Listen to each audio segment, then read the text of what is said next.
Hello, my name is Joseph Jump, and I've decided to start a little sports podcast just mainly because, I've loved sports since I was a kid. A little background on me: I grew up in Wisconsin, so I'm a fan of all Wisconsin sports teams. That means Packers, Brewers, Bucks, Badgers, which aren't doing so good in football right now, but that's neither here nor there.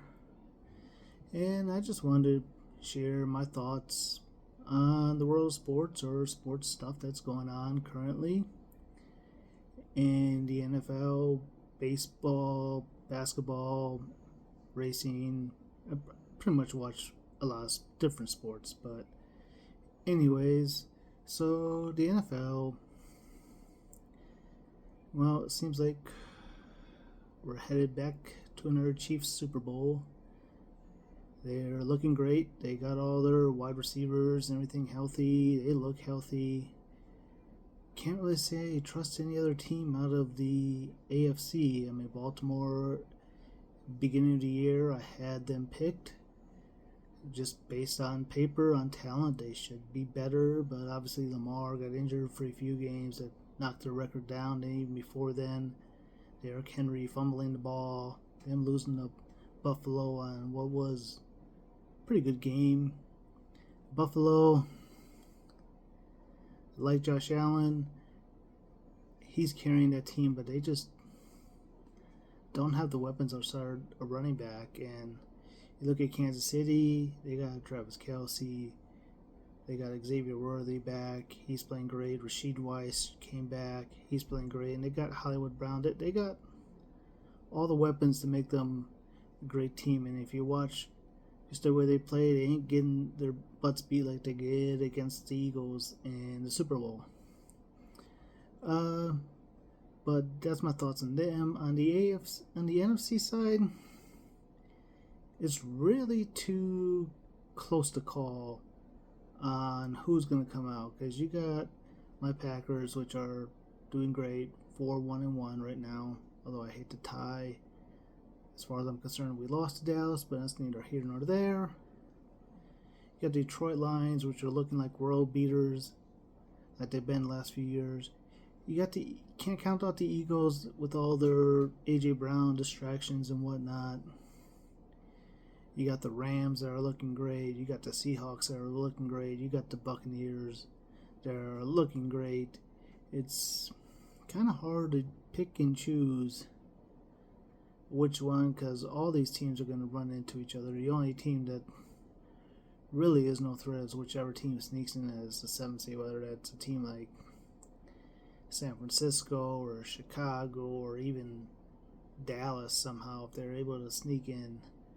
But yeah, it's going to be pretty tough.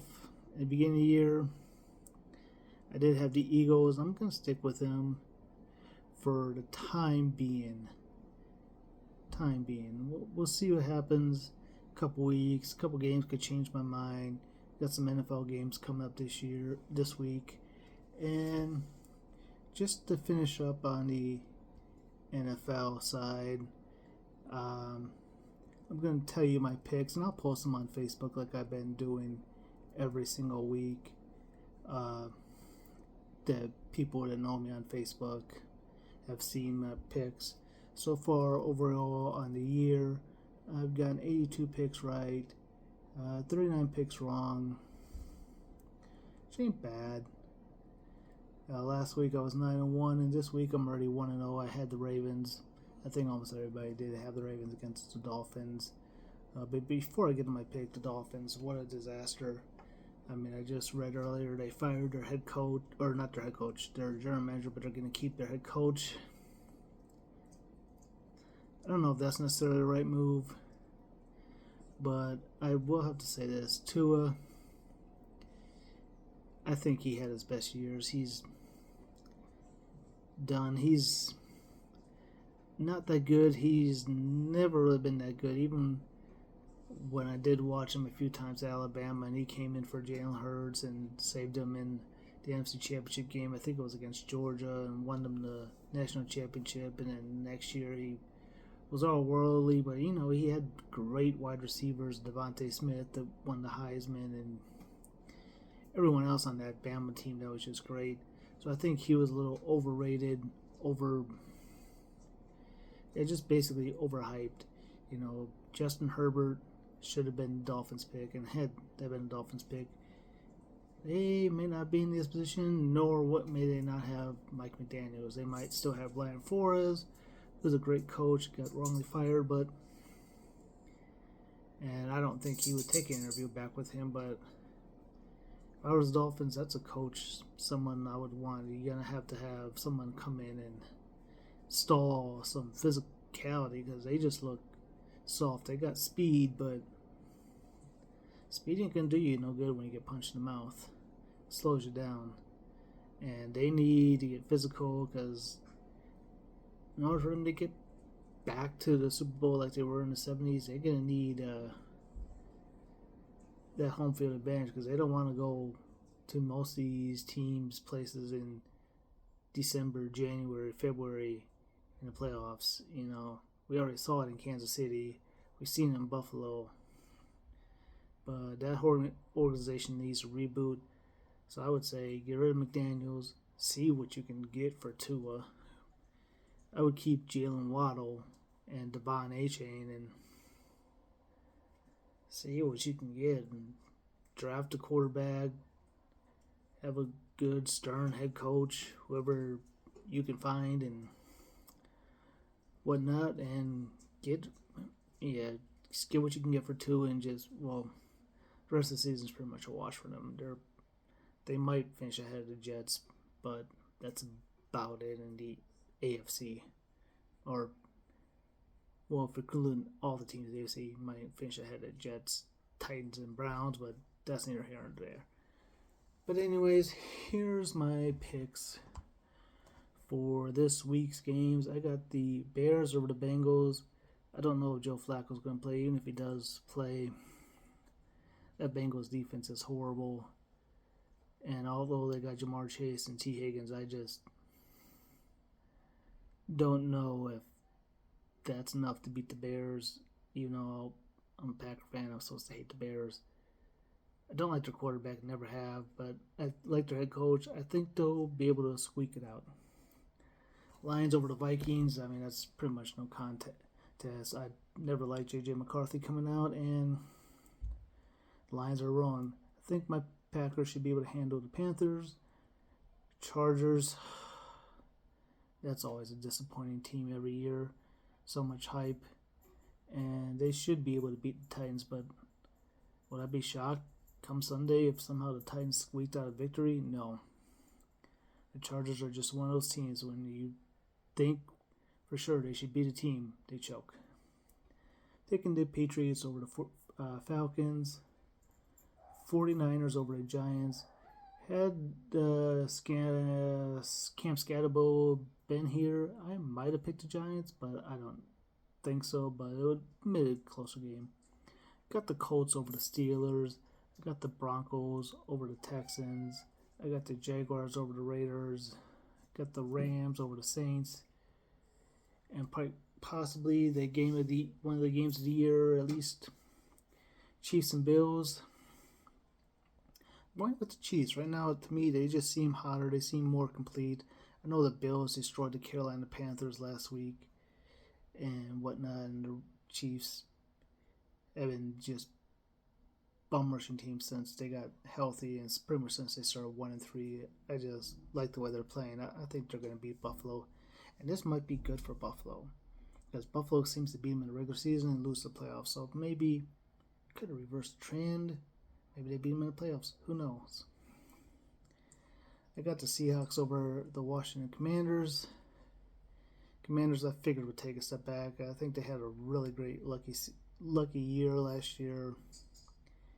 And with injuries to Jalen Daniels and just injuries just in general to McLaurin and Samuels and the running back, they just haven't been healthy. So I think Seahawks should win that one pretty easily. And they got one of the best young wide receivers in Jackson Smith, Njigba, I think that's how you say his name. And then to wrap up Monday Night Football, you got the Cowboys and the Cardinals. Cowboys should, and I say should, win that game. But it's the Cowboys. You never know. Their defense, and Cowboys fans know this, is trash. They traded away their best player to us. They let a whole bunch of players go in the offseason, and they came into the season thinking, we're going to contend. You need 40, 37 victories every single week, and Dak isn't capable of that. He's just not. And their defense, well, everyone's having a shot at it. They're just going up and down the field, and the Cardinals are a team that could do that, but I don't trust their quarterback in Kyler Murray, or whether it's going to be Jacoby Brissett. I don't know. I didn't really check on that, but either way, the Cowboys should win that game. If they don't, their season's over, and Jerry better figure out something, although I heard he's trying to invest in natural gas worth $100 billion or something like that, or $100 billion check, something like that. That's what I heard recently from a show I watch every day, First Take. I also watch Pardon the Interruption. I used to watch Around the Horn before they got rid of it, but yeah, those are shows I watch. I get a lot of good information from ex-players just watching, and just stories I read on ESPN or Fox Sports or just wherever. Moving on to the NBA, it's just starting. So, you got some surprise teams right now like Chicago and Philadelphia. Although I don't really know if Philadelphia could be considered a surprise. Consider Embiid is back, but he hasn't played every game, but they should be pretty good. And then in the West, you got Oklahoma City and the Spurs, which has been a team I've been a fan of since they had Tim Duncan. I've loved Tim Duncan. I think he's, quite honestly, the best power forward who ever played a game. You got Kevin Garnett, you got others up there, Charles Barkley, but I just think he's head and shoulders above them.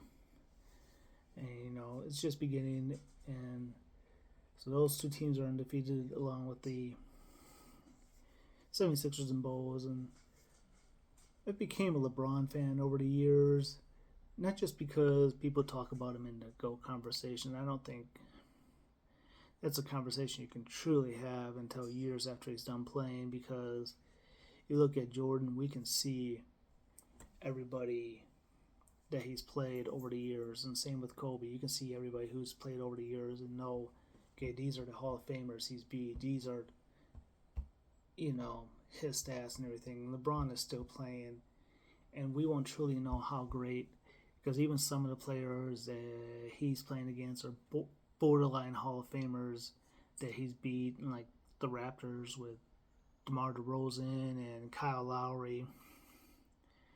But you look at the other players he's beaten: Steph, KD, Harden, Westbrook, Duncan, Ginobili, Parker, Leonard, Jimmy Butler. There's so many players he's beaten in the finals here, even though he did choke one away. That's a conversation I want to have after he's done, and after I see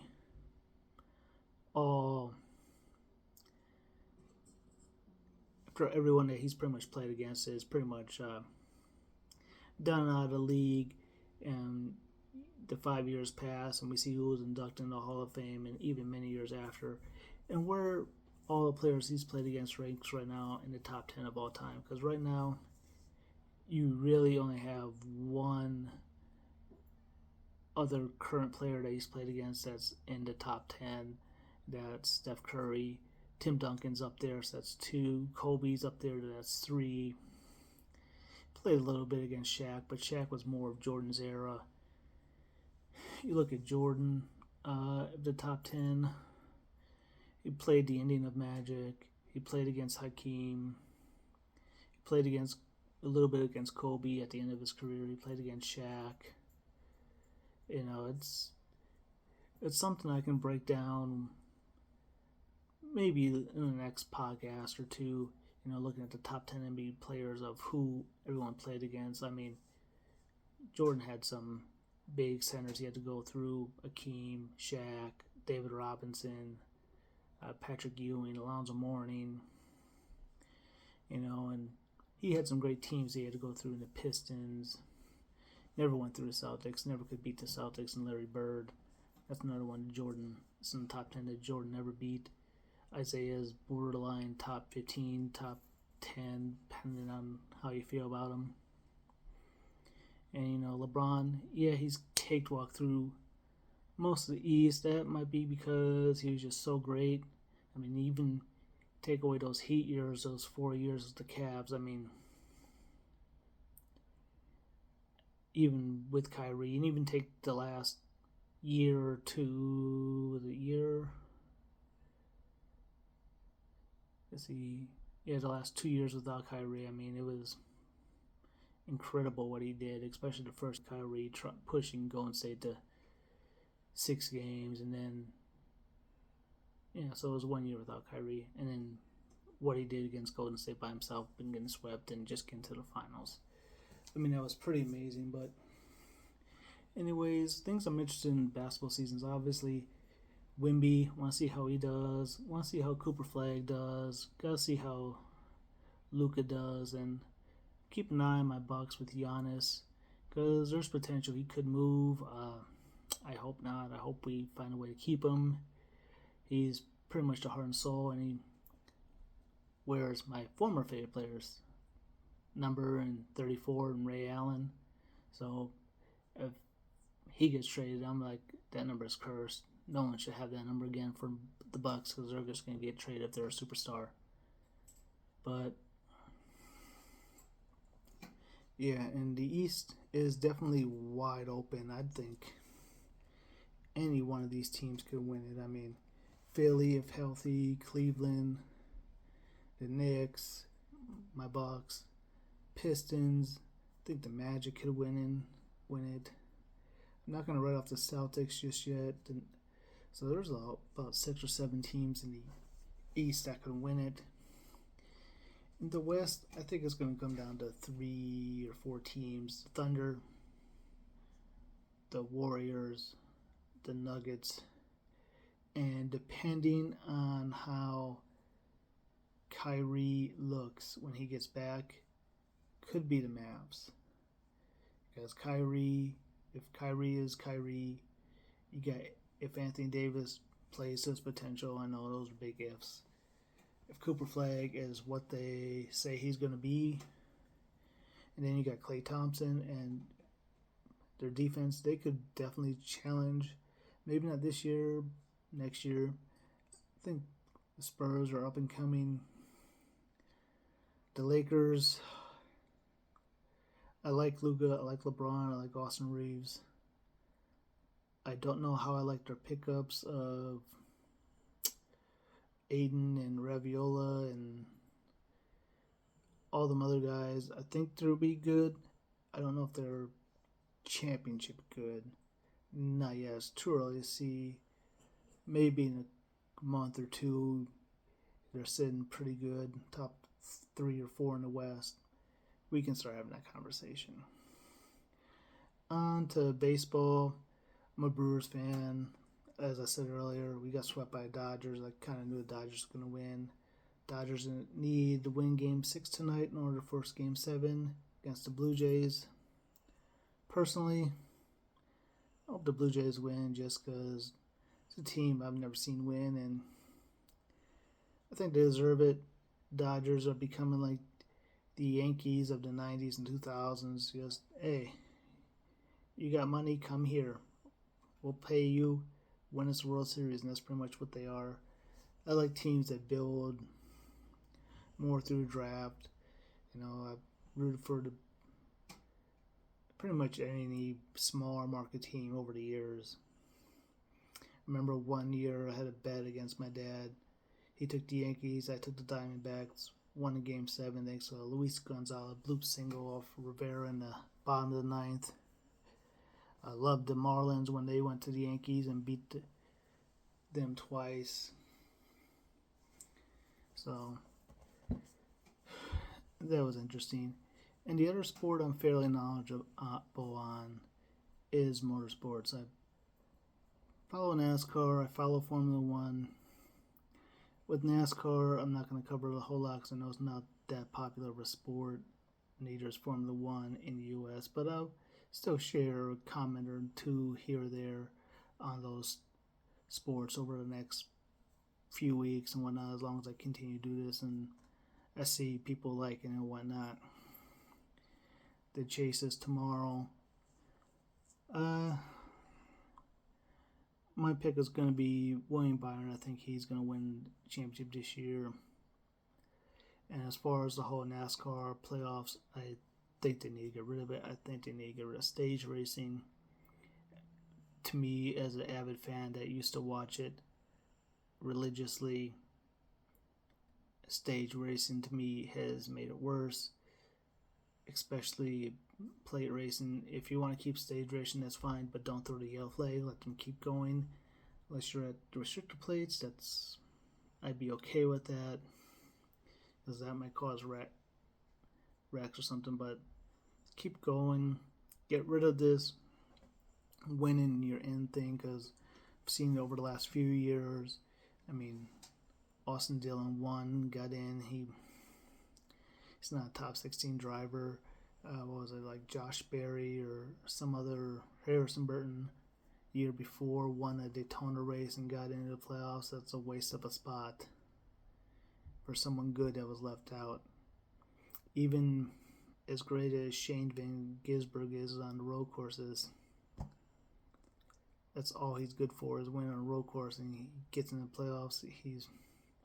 Take away those wins, he's a 20th place, 24th place driver. Go back to the 16 playoffs if you're going to do it. 16 chasers or 12 chasers, which is what it was before, 12 or 10. And either have just a 10 race playoff, or what I've also heard is a 3-3-4 format. So, and a 4 format is supposed to be a short track, a super speedway, 1.5 miles, and a road course. I guess I'd be okay with that, but me personally, I like the season-long championship because I think it rewards the driver who's been the best driver throughout the year. And I know they got rid of it because of a guy named Matt Kenseth who won one race and won the championship in 2003, I think it was, or 4, one of those years, and they said, oh, we got to come up with this playoffs because we don't want one guy winning one race and winning a championship. It's happened before. Benny Parsons did it. Terry Labonte did it with 1 or 2 victories. Just the way it is. It rewards wins and consistencies. On to Formula One, I know it's coming to an end as well. And you got Max Verstappen trying to chase down Oscar Piastri and Lando Norris in the McLarens. I think there's 4 races left. He's behind by 37 points. He was over 100 points behind about 4 or 5 races ago. I think that's going to come down to the wire. McLaren's have been the best car, but I think Verstappen's still the best driver. If he wheels his Red Bull to the championship with the last 4 races, I think you can consider him one of the greatest of all time in that sport as well, because you got the 3 already: Hamilton, Schumacher, and Ayrton Senna. But and that I would like the point system changed a little bit too. I'll have to come up with one that I think would work and could benefit, and I'll even throw it back 10 years once I have time to come up with it and say, hey, where everyone gets points, just like every other racing series, I think it could be good. But anyways, this is just a short little podcast. It's about 30 minutes. Hit me up if there's something or comment that you would like me to talk about throughout the week. If not, I'll just be going over what I've seen on sports news, of what to talk about, what's major.